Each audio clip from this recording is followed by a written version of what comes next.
Muy buenas tardes con todos los colegas del Consejo Regional 3 de Lima. Nuevamente le damos la bienvenida a este espacio del curso presente de Historia de las Epidemias en el Perú. El día de hoy nuevamente tenemos con nosotros la presencia del doctor Jorge Locio. En esta oportunidad nos comentará, nos hablará acerca de la salud pública y las epidemias de fiebre amarilla en el Perú. Con ustedes nuevamente el doctor Jorge Locio. Bueno, buenas tardes con todos. Mi nombre es Jorge Locio y hoy día el tema de la sesión va a ser la fiebre amarilla. En vamos a hablar algo también del cólera, pero sobre todo vamos a hablar de la fiebre amarilla y la salud pública.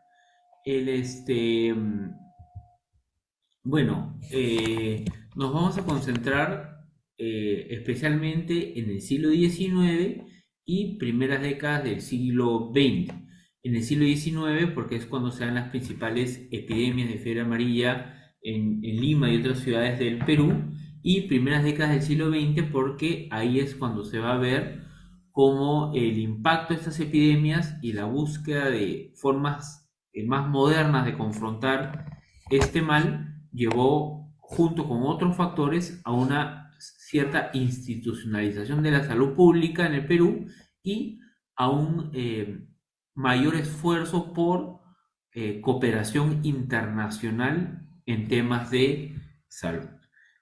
Como ustedes saben, la fiebre amarilla es una enfermedad infecciosa transmitida por los mosquitos Aedes aegypti. De lo que se sabe hoy en día, es una enfermedad que se origina en África y que al territorio americano llega especialmente en los barcos que traían a la población africana, lamentablemente en condiciones de esclavitud en tiempos coloniales.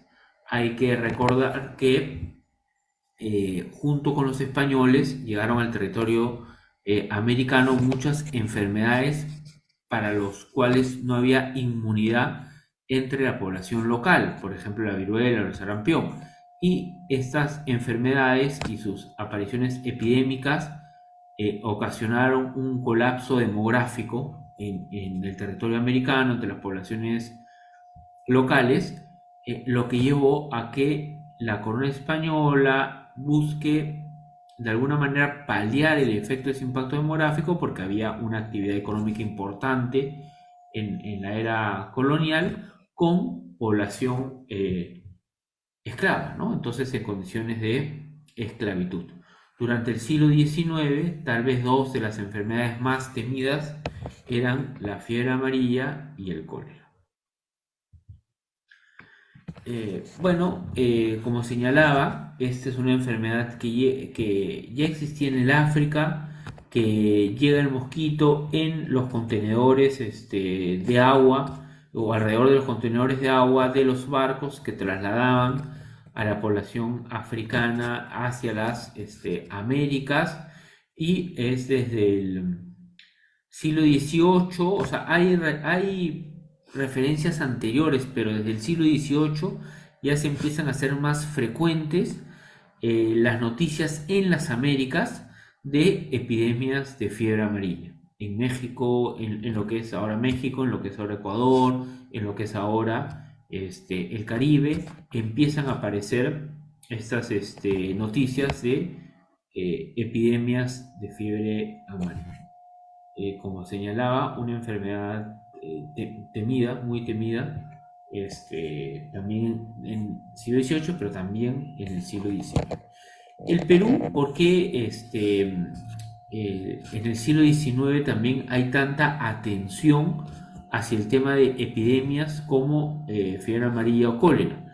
Y es que en el Perú se vivió desde los historiadores y Basadre, ¿no? Más o menos marcan entre 1840 y 1870 se vivió lo que se conoce como el boom del guano, que es cuando el Perú pasó a depender económicamente casi exclusivamente o en gran medida de un solo producto, que era el guano, ¿no? El guano es este excremento de las aves que se fue acumulando por siglos en las islas del litoral peruano.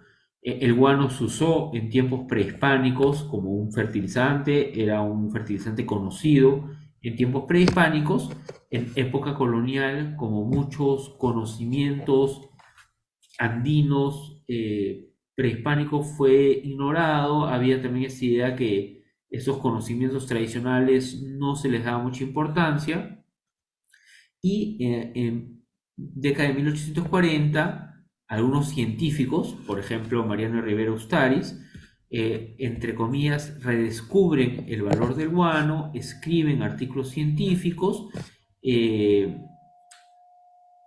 y están involucrados en circuitos científicos con científicos europeos.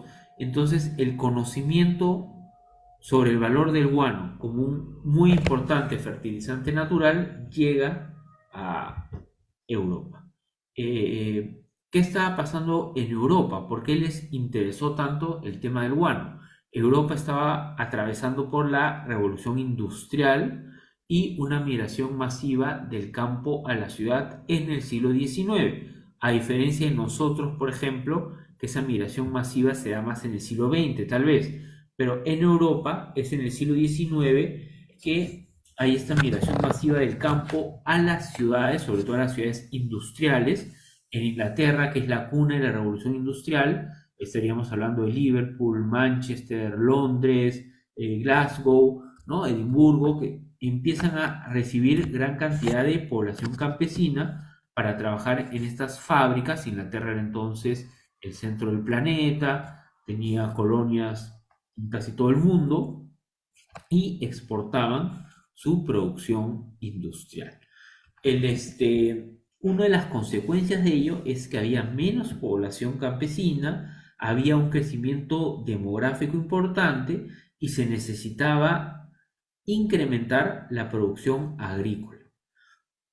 Hubo diversos métodos para lograr eso, pero algo que se vio de valor fue el guano como fertilizante natural. Eso disparó los precios de este producto que el Perú tenía acumulados en sus islas.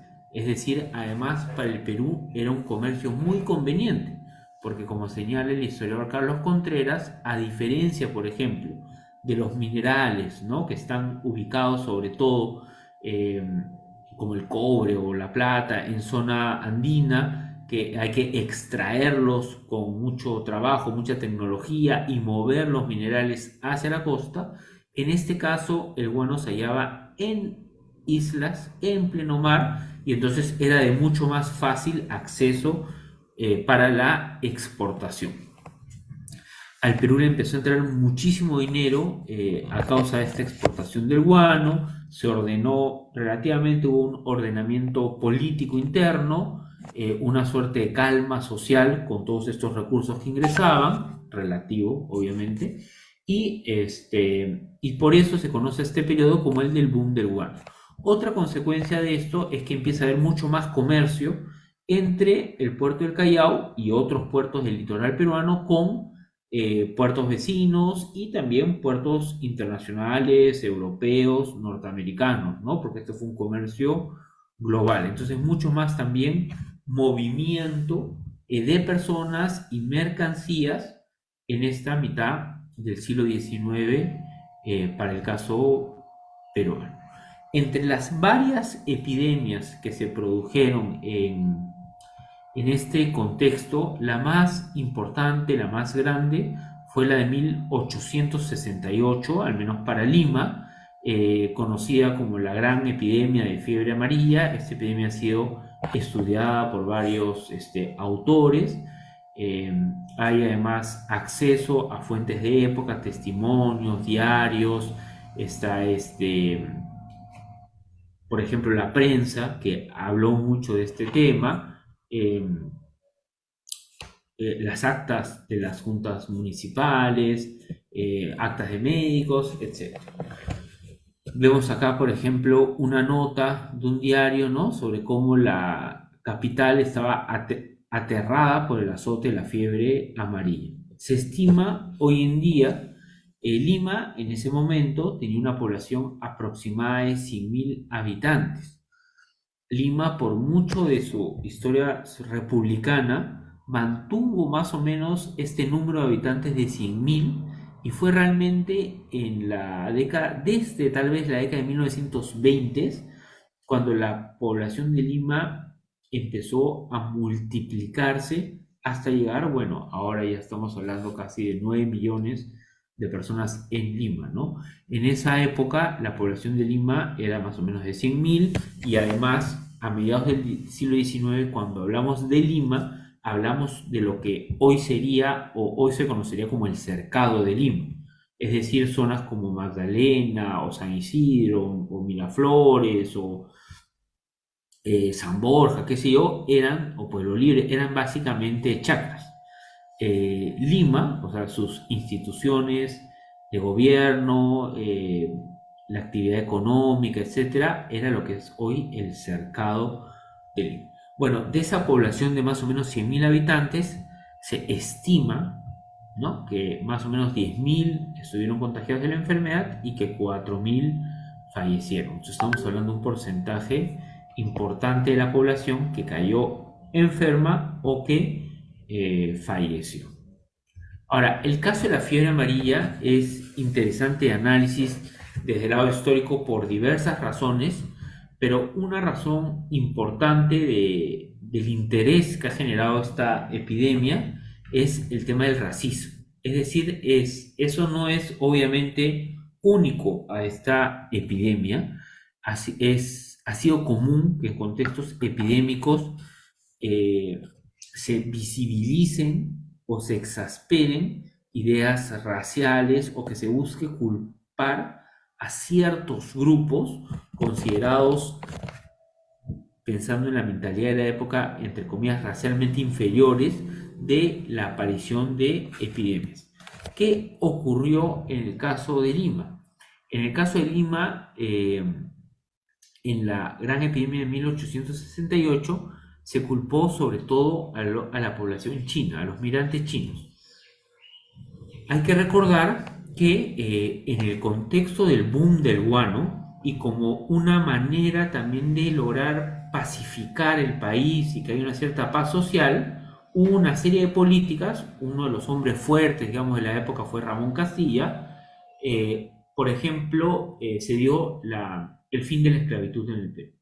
Esto ya lo han estudiado otros historiadores. Se sabe que no es que solo por Castilla se acabó la esclavitud, sino que hubo toda una serie de luchas y esfuerzos de la misma población entonces en condición de esclavitud de salir de esa condición, ¿no? Pero formalmente se acaba la esclavitud en la década de 1840 y se acaba el tributo indígena, que era una suerte de impuesto que solo pagaba la población andina campesina y que esa necesidad de dinero, de ingresar, digamos, al comercio capitalista por dinero para pagar ese impuesto, es lo que empujaba a mucha población andina a trabajar en haciendas o en minas. Pero ¿qué ocurrió cuando, a partir de los recursos del guano, se decide acabar con el tributo indígena y por una serie de factores se acaba con la esclavitud?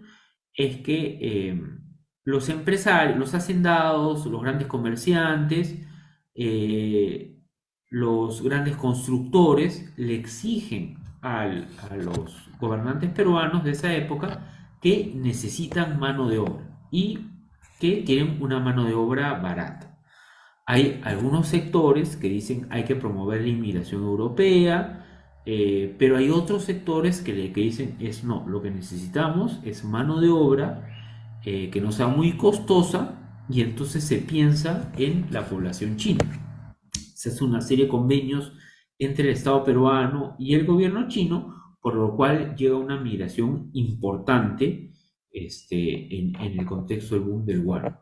Se estima que más o menos en esta primera etapa de migración china llegaron más o menos 100.000 migrantes chinos al Perú, que era porcentualmente importante, y obviamente esto tuvo repercusiones a nivel social, cultural, por ejemplo, el tema de la comida, eh, económico, en muy distintos aspectos.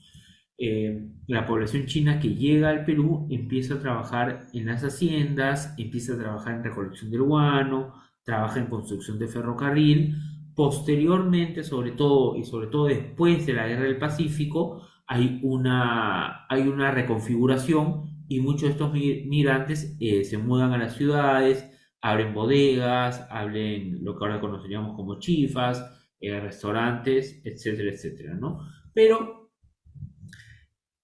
en esa época hay un discurso antiasiático muy fuerte que se ve reflejado no solo en tesis médicas, en artículos de periódicos, en imágenes de época, eh, porque se piensa en ese entonces, hay todo además un empuje del darwinismo social y otras teorías, que dentro de la escala, porque así se pensaba en esa época, dentro de la escala de razas globales, los europeos estaban por encima y otras poblaciones eran más flojas, más viciosas, biológicamente inferiores, más propensos a las enfermedades.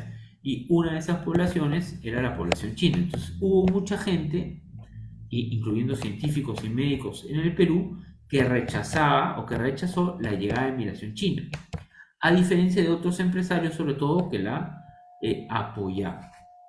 Entonces, esta coincidencia, si se quiere, hace que un sector de la prensa, un sector de la sociedad civil y un sector de médicos también acusen esta relación entre la llegada de los migrantes chinos y la aparición de epidemias. Entonces se empieza a hablar, por ejemplo, del barrio chino como un foco infeccioso, se empiezan a hacer muchas visitas médicas y municipales al barrio chino, se empieza a hablar de que es una migración con una moral deficiente, que por ejemplo habían introducido el tema del opio, las apuestas, enfermedades varias, había mucho prejuicio en la época, ¿no? Se empieza a hablar que es una población que no cuida su higiene, y acá también es importante decir que el conocimiento científico y médico no necesariamente sirvió para cuestionar estos prejuicios. En la época, muchos médicos y científicos defendían la idea que había razas superiores, razas inferiores, que había razas más propensas a contraer y propagar enfermedades. Entonces muchos médicos y científicos reforzaron la idea de la migración china como culpable de la aparición de epidemias. En esta imagen, por ejemplo, que vemos en pantalla, es obviamente un ataque a la migración china, ¿no? Como esta idea que comían cualquier tipo de animal, que no cuidaban su higiene. Bueno, había una serie de prejuicios y entonces se asoció en la época a esta migración con las epidemias de fiebre amarilla. Por supuesto, no tenía nada que ver, pero eran los prejuicios de la época. Acá tenemos algunos ejemplos de lo que estoy hablando. Este es el diario El Comercio, en la época de la epidemia. Se presiona para que la municipalidad desaloje a los migrantes chinos, para que hagan estas visitas domiciliarias al barrio chino, ¿no? Para inspeccionar sobre todo lo que eran los ahora llamados chifas, ¿no? Chinerías, es además que estaban quitando empleo a la población peruana. Bueno, había toda una serie de ideas negativas que se esparcían en este contexto con más fuerza, digamos, en este contexto de epidemia. Es decir, no es que con las epidemias aparece el racismo y los prejuicios a ciertos grupos han existido todo el tiempo, pero lo que ocurre en contextos de epidemia es que este racismo se hace mucho más visible, se hace mucho más evidente, se exacerba, digamos, ¿no? Bueno, curiosamente hay un trabajo de Patricia Palma, una historiadora muy importante, que cuenta cómo, y esto puede parecer contradictorio a lo dicho anteriormente, como en la época de la epidemia de la fiebre amarilla se pusieron de moda los herbolarios chinos, porque así como hubo migrantes que bueno, trabajaron obviamente en construcción de ferrocarril, trabajaron en recojo de guano, trabajaron en haciendas, otros abrieron bodegas, restaurantes. Hubo también los que se dedicaron a la salud. Y los herbolarios chinos eran apreciados porque, a diferencia de los métodos de la medicina occidental de esa época, que eran muy intrusivos o muy fuertes, por ejemplo el uso de mercurio, las sangrías, las purgas, los herbolarios chinos trabajaban con hierbas, con plantas, con acupuntura. Entonces eran apreciados por sus métodos menos intrusivos, si se quiere, ¿no? Entonces este estudio de Patricia Palma muestra cómo, a pesar de todas estas campañas y a pesar de todos los prejuicios, y de cómo se buscó culpar a esta población por las epidemias de mediados del siglo XIX, a pesar de eso también hubo una búsqueda fuerte por los servicios de los herbolarios chinos. Bueno, también como ocurre en toda epidemia fuerte, en toda crisis de salud fuerte, aparecen los tónicos mágicos, los jarabes milagrosos, aparecen también los charlatanes, aparecen las noticias y las propagandas por ejemplo, en esto que vemos en la imagen, se promueve una chicha tónica medicinal para curar la fiebre amarilla, pero es común eso. Es común, ocurrió con el COVID más recientemente, en pleno siglo XXI, ocurrió con las epidemias de peste bubónica a inicio del siglo XX y ocurrió con la fiebre amarilla de mediados del siglo XIX, ¿no? La aparición de charlatanes o de esos supuestos tónicos y remedios mágicos para curarle la enfermedad, ¿no?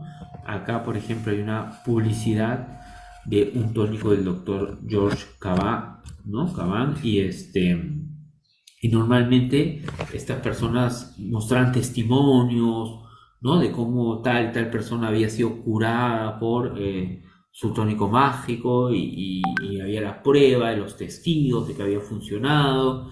Y bueno, ¿no? Ha sido recurrente en tiempos de pandemia. Un aspecto interesante también que nos muestra estas epidemias de fiebre amarilla de mediados del siglo XIX es cómo funcionaba la salud pública en esa época, a diferencia de la actualidad. En esa época no había todavía un Ministerio de Salud, no había un Instituto Nacional de Salud, y más bien se pensaba que las instituciones encargadas de cuidar de la salud pública eran distintas a las actuales. Por ejemplo, un rol importantísimo lo tenían las congregaciones religiosas. Había muchas congregaciones religiosas dedicadas al cuidado de la salud. Muchos de los hospitales eran administrados y regentados por órdenes religiosas, y la salud, el cuidado de la salud se veía como algo cristiano, es más, o sea, un espíritu más religioso, si se quiere.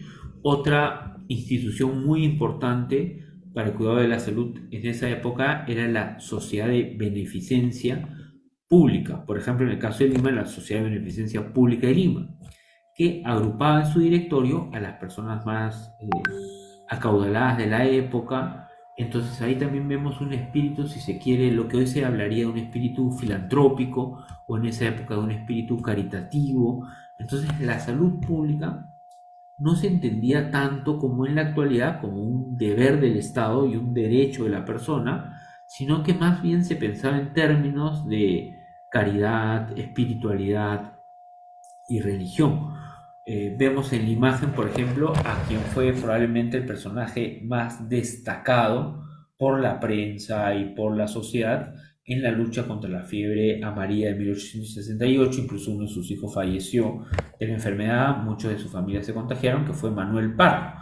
De hecho, esa actuación tan celebrada de Manuel Pardo, él en esa época era director de la Sociedad de Beneficencia Pública de Lima, de visitar a los enfermos, de tratar de ordenar la respuesta de las instituciones contra la epidemia, le valió luego la fama, digamos, para ser alcalde de Lima y posteriormente presidente del país. Él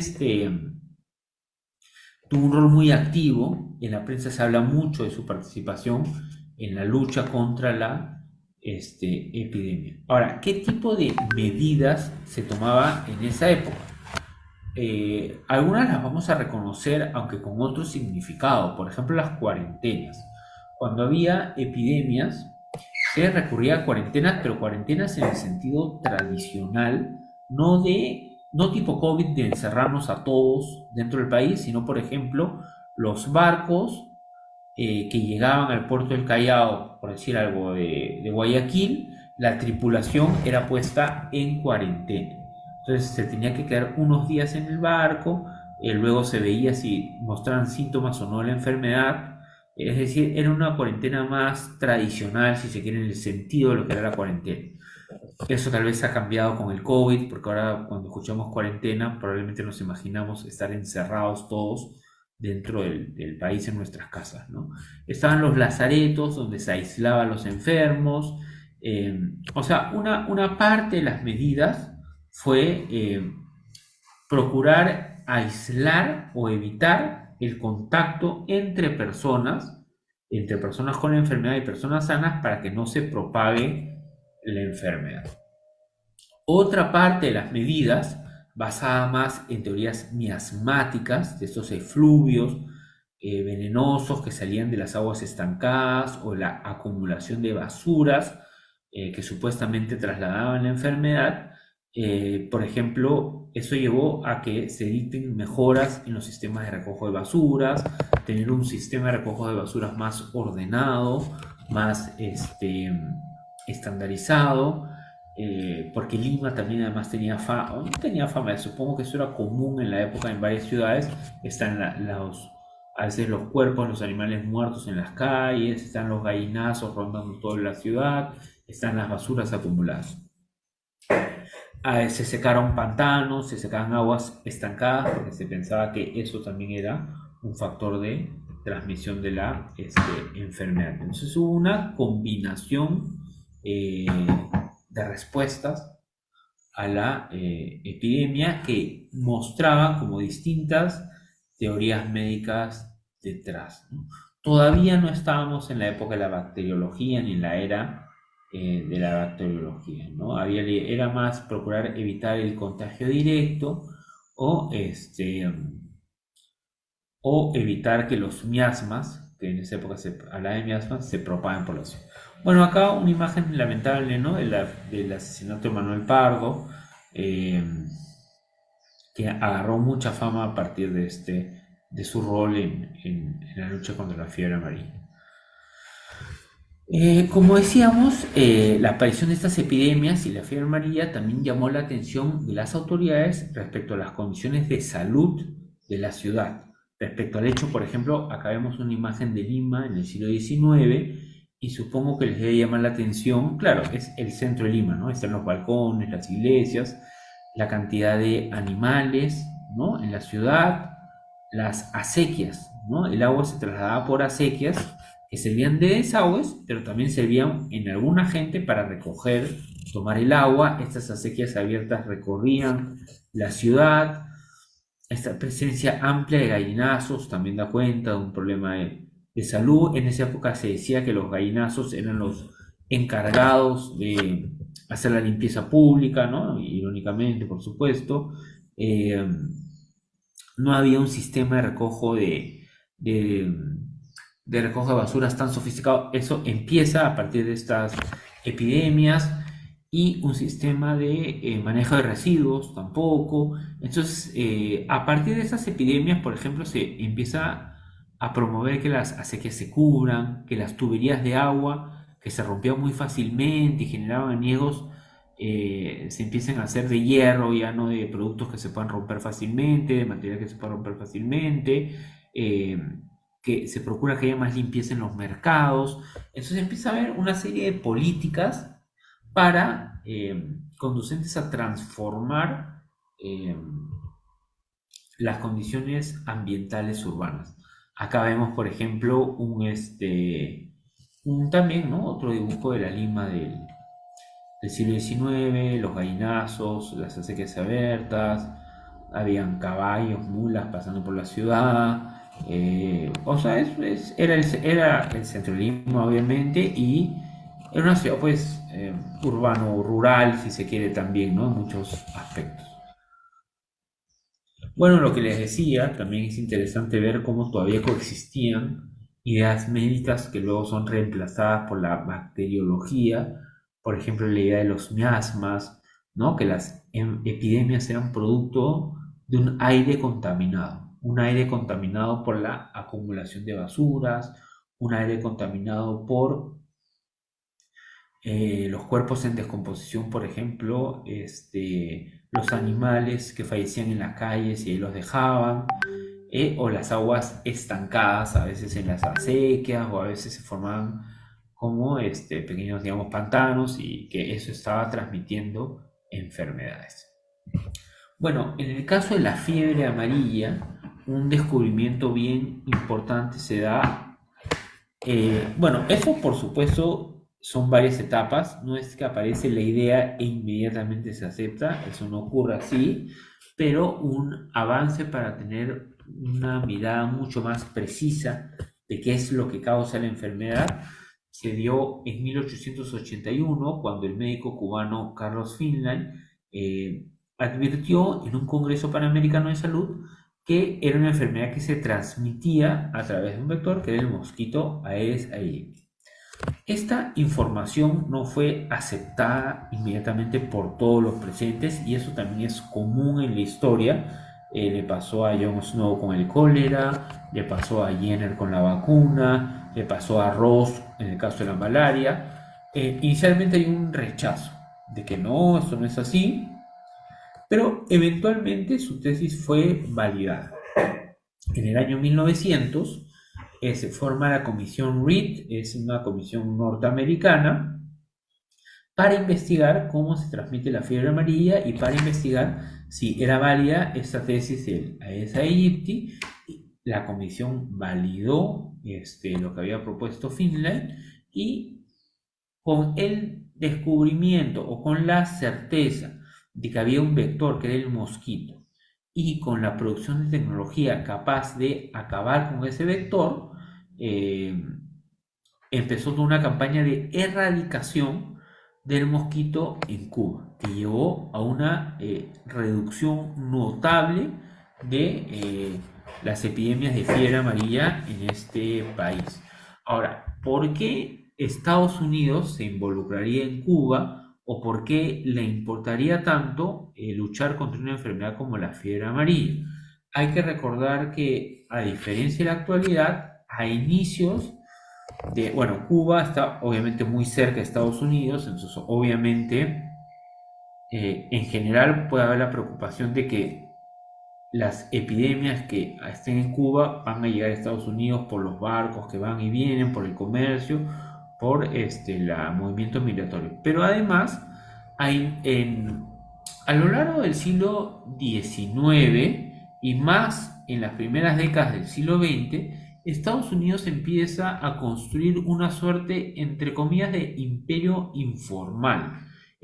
Ya Estados Unidos se colonizó, ¿no?, del este al oeste, o sea, ya se dio la conquista, si se quiere, del país continental,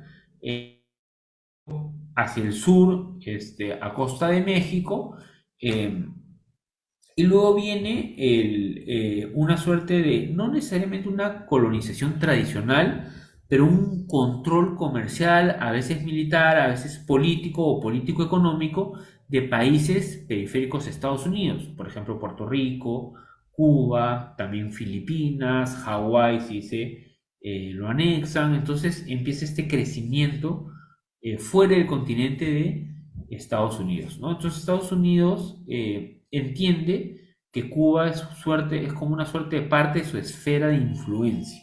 No es parte del territorio americano, pero siente que ellos son los encargados de cuidar Cuba, además que lo que pueda pasar en Cuba termina afectando sus, porque obviamente una epidemia que aparece en Cuba va a llegar a Centroamérica, va a llegar a Guayaquil, va a llegar al Callao, o sea, va a llegar a Estados Unidos, va a afectar todo el comercio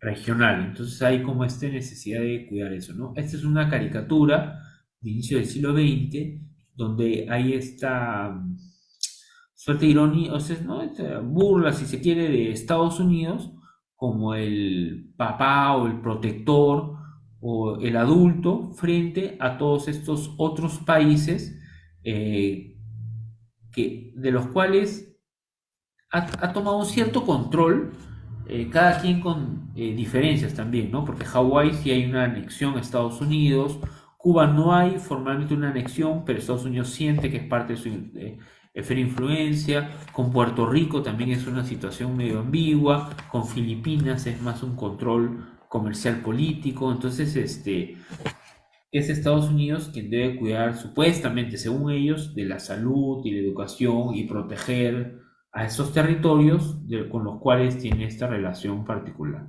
Este es un dibujo de la Comisión Reed que validan lo que Finlay había mencionado ya de la idea de un vector con el mosquito Aedes aegypti.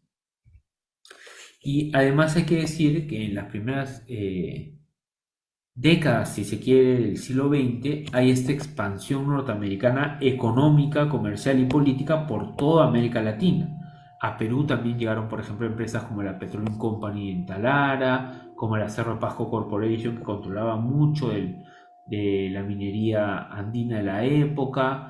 Estaban empresas de construcción, también, por ejemplo, en la época de Leguía, que se construyó mucho en Lima y carreteras, habían empresas norteamericanas, en Centroamérica empresas de exportación de fruta, es decir, había una presencia norteamericana económica muy fuerte en Latinoamérica, lo que generaba también una cierta migración, pero sobre todo intereses económicos que ellos no querían que se vieran afectados por la aparición de epidemias.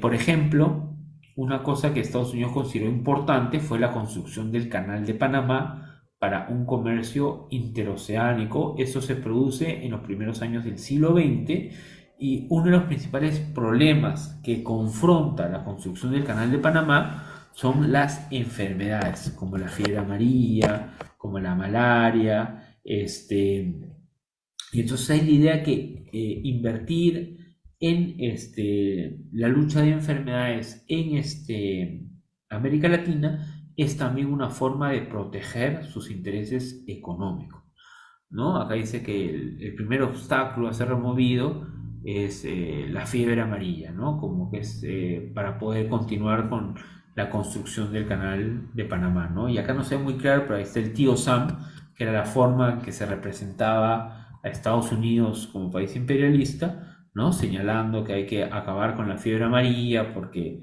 es un obstáculo para el avance económico norteamericano. Y Estados Unidos financia además a través de la Fundación Rockefeller y en las primeras décadas del siglo XX una serie de campañas en toda América Latina, este es en Brasil, pero también hubo en Perú, en diversos países, campañas en Centroamérica. Rockefeller fue uno de los grandes multimillonarios del petróleo, uno de los hombres más ricos, más acaudalados de la primera mitad del siglo XX, y cuando fallece dona una parte importantísima de su fortuna para la salud pública global, ¿no? Y esta Fundación Rockefeller invierte en campañas de salud, en modernizar la salud pública de América Latina, da becas también para que médicos peruanos estudien en universidades norteamericanas, etcétera, etcétera, ¿no? Entonces hay toda esta idea que es posible acabar con ciertas enfermedades. La idea que en Latinoamérica se convive o se ha convivido, idea norteamericana, de forma muy pasiva con ciertos males que son posibles con los conocimientos que ya se tienen en esa época, son posibles de erradicar, ¿no? Entonces que esa convivencia pasiva con América Latina, no, esa convivencia pasiva de la enfermedad en América Latina no ayuda, ¿no? Acá está, ¿no? La Fundación Rockefeller, la idea de que se podía invertir y mejorar. Y un último aspecto es eh, el de las conferencias internacionales. Se empieza a ver también muchas reuniones y sobre todo la idea que la lucha contra las enfermedades no puede ser solo de un país, que tiene que haber un cierto apoyo internacional. Es decir, que tiene que haber cooperación en materia de salud entre los países para coordinar esfuerzos, para compartir información, para, por ejemplo, estandarizar los días que los barcos iban a estar en cuarentena y así, ¿no? Y obviamente estos son médicos, son los representantes de la salud de distintos países, europeos, americanos, que se juntan en estas conferencias internacionales para establecer políticas. Obviamente hay preocupaciones humanitarias, las epidemias generan enfermedad y muerte, pero también, como decía, hay un tema comercial, ¿no? Hay que acordarnos también que en esta época los países europeos tienen colonias por África y Asia y tienen esta misma mirada imperialista, ¿no? Como de que hay que apoyar en salud y educación, pero hay también un interés detrás de extracción económica y de materias primas, ¿no? Entonces, bueno, la fiebre amarilla con la aparición de la peste bubónica, epidemias de peste bubónica, con la aparición de la gripe, de la pandemia de influenza española en el contexto de la Primera Guerra Mundial, llevó a dos cambios significativos, y con esto quería cerrar, en la forma que se entiende la salud pública. Primeras décadas del siglo XX, salud pública pasó a ser un deber del Estado, ya no de la iglesia, ya no de las familias, ya no de la familia, la municipalidad, sino que el Estado central debía ser el encargado de luchar contra las epidemias, vía una institución central que se tradujo en muchos países, Ministerio de Salud, con distintos nombres, obvio, pero con la misma idea. Y hacia post Segunda Guerra Mundial, la idea de la salud como un derecho humano, ¿no? Y entonces que era obligación de los estados centrales garantizar el acceso a la salud de las personas porque era un derecho humano básico. Acordémonos que en el contexto de la Segunda Guerra Mundial aparecen las Naciones Unidas, la Organización Mundial de la Salud y la idea que hay ciertos derechos humanos básicos a los que todos debemos acceder y cuidar, al margen del tipo de gobierno que puede existir, ¿no? Y uno de ellos se establece que es la salud, otro es la educación, libertad religiosa, libertad de opinión, pero uno es la idea de la salud como un derecho humano. Bueno, muchas gracias. Eso es lo que quería comentar sobre la fiebre amarilla y su relación con los cambios en la salud pública en el siglo XIX y primeras décadas del siglo XX. Muchas gracias.